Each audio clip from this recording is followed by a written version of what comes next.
ஓம் ஸ்ரீ மாத்ரே நமக. ஓம் ஸ்ரீ குருப்யோ நமக. ஓம் ஸ்ரீ கணேஷாய நமக. ஓம் ஸ்ரீ சுப்பிரமணிய சுவாமினே நமக. ஓம் நம சிவாய சிவாய நமக.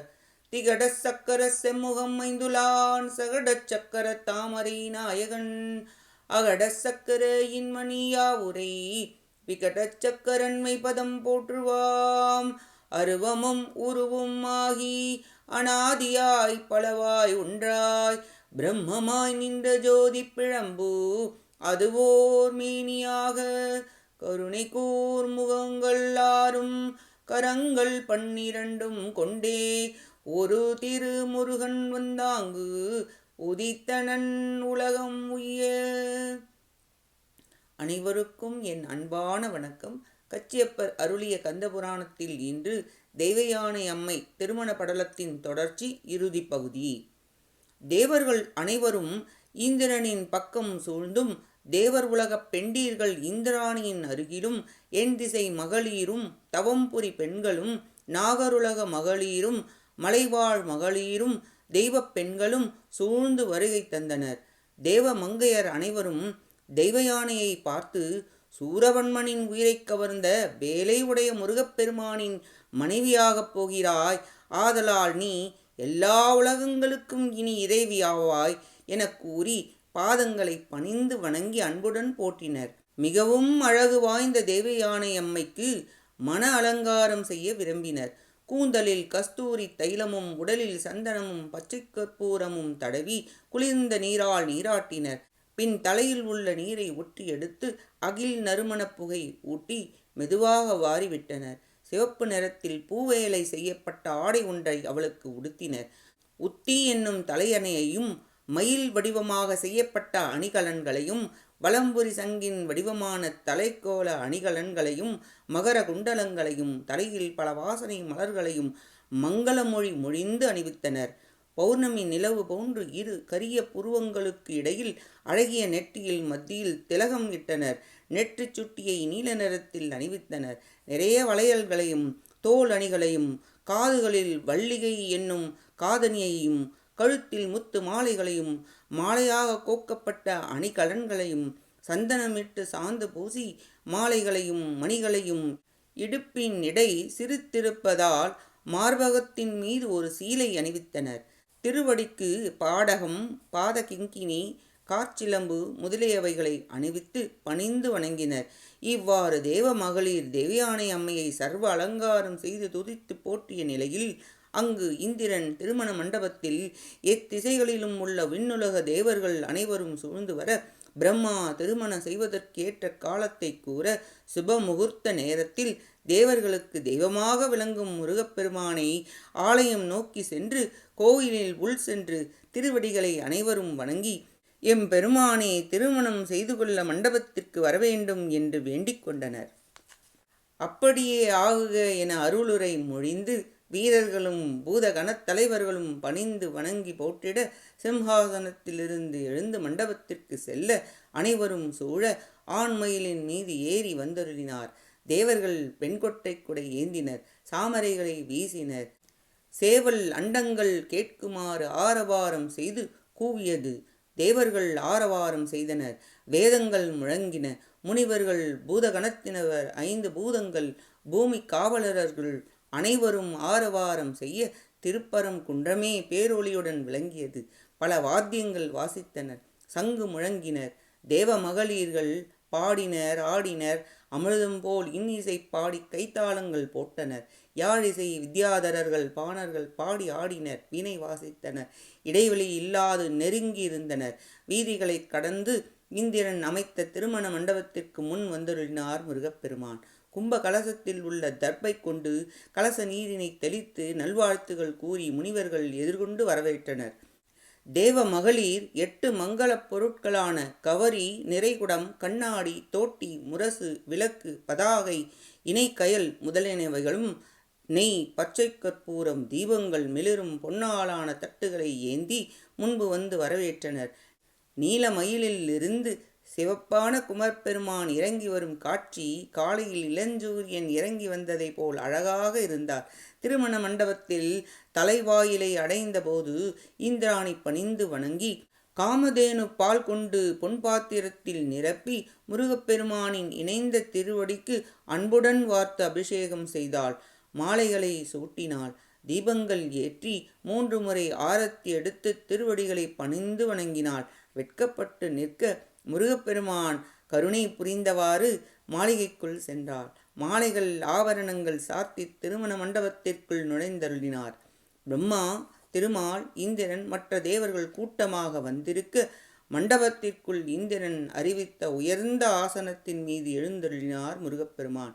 முருகப்பெருமான் கட்டளைப்படி திருமால், பிரம்மா, முனிவர்கள், வீரர்கள் என அனைவரும் அவரவர் இருக்கைகளில் எல்லா இடங்களிலும் பரவலாக அமர்ந்திருந்தனர். மண்ணுலக அரசர்கள் முருகப்பெருமானை வணங்கி துதித்து நிற்க அவர்களுக்கு கருணை புரிந்தார். அப்பொழுது அடிமுடி காண இயலாத ஞானமே வடிவமாக விளங்கும் சிவபெருமானும் உமையம்மையும் விமானத்தில் வானத்தில் பூத கணத்தவர் சூழ தோன்றி அருளினர். பெற்றோர்களை வணங்க ஆசனத்தில் இருந்து எழுந்து வணங்கி அன்பின் பெருக்கினால் தொழுதார். பிரம்மா, திருமால் முதலான தேவர்கள் அனைவரும் நாம் உய்வு பெற்றோம் என கூறி கைகூப்பி தொழுதவாறு சிவபெருமானையும் உமையம்மையையும் வணங்கினர். உமையம்மையும் சிவபெருமானும் மிக்க மகிழ்ச்சியுடன் விமானத்தில் இருந்து இறங்கி திருமண மண்டபத்திற்குள் வந்தருளினர். கதிரவனை கண்ட தாமரை போல் முருகப்பெருமான் எதிர்கொண்டு அழைத்து இருவரது திருவடிகளையும் பேரன்புடன் தலையில் சூட்டி வணங்கினார். அனைவரும் சிவபெருமானையும் உமையம்மையையும் வணங்கினர். வளமாக சுற்றி வந்து துன்பம் நீங்கி வாழ்வு பெற்றோம், உய்வு பெற்றோம் என அனைத்து தேவர்களும் நன்றியுடன் அன்புடன் மொழிந்து துதித்தனர். முருகப்பெருமான் ஆணையின்படி வான்வழி ஒரு பெரிய அழகிய ஆசனம் வந்திட அதில் சிவபெருமானும் உமையம்மையும் எழுந்தருளினர். இருவரும் அன்புடன் இங்கு வருக என அழைத்து தழுவி தன் பக்கம் அமர செய்து கருணை புரிந்து அருளினர். பிரம்மா நடந்தவற்றை சிவபெருமானிடம் விளக்கமாக அனைத்தையும் கூறினார்.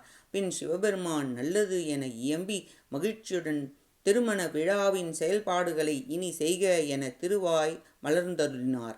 இவ்வாறு மொழிந்ததும் பிரம்மா மகிழ்ச்சியுடன் இந்திரனிடம் மறை நூல்களின்படி வேள்வி செய்து திருமணம் நடத்த உன் மகளான தெய்வயானை அம்மையை அன்புடன் அழைத்து வருவாயாக என்றார். உடன் இந்திரன் இந்திராணியுடன் தெய்வயானை அம்மையை அழைத்து வந்தனர். அழகாக நடந்து வந்தாள் தெய்வயானை அம்மை. முருகப்பெருமானின் திருவடிகள் என் மனமாகிய மலையில் நின்று இயங்கும் என்றால் பஞ்சு போன்ற மென்மையான திருவடிகளையுடைய தெய்வயானை அம்மையை இங்கு நடந்து வருதல் பற்றி கூறவும் வேண்டுமோ? ஐராவத யானையால் வளர்க்கப்பட்ட தெய்வயானை அம்மை மென்மையான பாதங்களால் நடந்து வர கலைமகள் இந்திராணி, திருமகள் மற்றும் தேவ மகளிரை சூழ்ந்து வர மகிழ்ச்சியுடன் இந்திரன் முன் வந்தான். அனைவரும் வாழ்க என வாழ்த்தி திருவடிகளை துதித்தனர். தெய்வயானை அம்மை சிவபெருமானையும் உமையம்மையும் வணங்கினார். முருகப்பெருமானை கண்டு நாணி நின்றாள். உமையம்மை முதுகு தடவி கருணை புரிந்தாள். சிவபெருமானும் பெருந்தன்மையுடன் கண்டு கருணை புரிந்தார். உலக உயிர்கள் அனைத்திற்கும் தாயான உமையம்மை தெய்வயானை அம்மையை முருகப்பெருமான் அமர்ந்த பொன் ஆசனத்தில் அமர செய்தாள். இருவரும் பொன்னாலான ஆசனத்தில் எழுந்தருளியிருந்தனர். இருவரின் திருமண கோலத்தைக் கண்டு இந்திரன் மிக்க மகிழ்ச்சி கொண்டு புகழ்ந்து கைகூப்பித் தொழுது உச்சிமேல் கைகூப்பித் தொழுது உள்ளத்தில் ஆனந்தத்துடன் இருந்தான். இந்திரன் முருகப்பெருமானுக்கு திருவடி பூஜை செய்தான். இந்திராணி புனித மனமுடைய நீரை ஊற்றி இருவரும் சந்தனம் மலர்கள் சூட்டி அகில் புகை காட்டி தீபத்தால் ஆராதனை செய்தனர். அச்சமயத்தில் இந்திரன் ஆறுமுகப்பெருமானின் ஒரு கையில் தெய்வயானை அம்மையை அளித்து உன் அடியவனாகிய நான் இங்கு இவளை உம்மிடம் ஒப்படைக்கின்றேன் என்று கூறி கலச நீரால் அபிஷேகம் செய்தான். தம் திருவடிகளை அடைந்தவருக்கு பேரன்புடன் வீடு பேற்றினையும் செல்வ வளத்தையும் அளிப்பவராகிய முருகப்பெருமான் தம் கையில் பாணிகிரகணம் செய்தார். பின் பிரம்மா தான் உருவாக்கிய மங்கள நாணை முருகப்பெருமானிடம் தந்திட அதனை அவர் தெய்வயானை அம்மை கழுத்தில் அணிவித்து தலையில் ஒப்பற்ற மனம் மிகுந்த மாலையையும் அணிவித்தார். காமதேனுவின் பால் பழங்களை இந்திரன் ஆறுமுகப்பெருமானுக்கு உண்பிக்க வைத்தான். மங்கள கருவிகள் ஒலி இசைக்கப்பட்டன. அங்குள்ள அனைவரும் இக்காட்சியைக் கண்டு இன்று கண்பெற்ற பயன் சிறந்தது என்று மொழிந்து மகிழ்ந்து பணிந்து வணங்கி ஆரவாரம் செய்தனர். பிரம்மா யாகம் செய்ய பொருட்களை வரவழைத்து தொன்மையான முறைப்படி வேள்வியை முருகப்பெருமானைக் கொண்டு சிறப்பாக செய்வித்தார். வேள்வித்தீயின் வலப்புறமாக இருவரும் சுற்றி வலம் வந்தனர். முருகப்பெருமான் அம்மை மீது தேவயானையின் சிறிய பாதங்களை எடுத்து வைத்தருளினார்.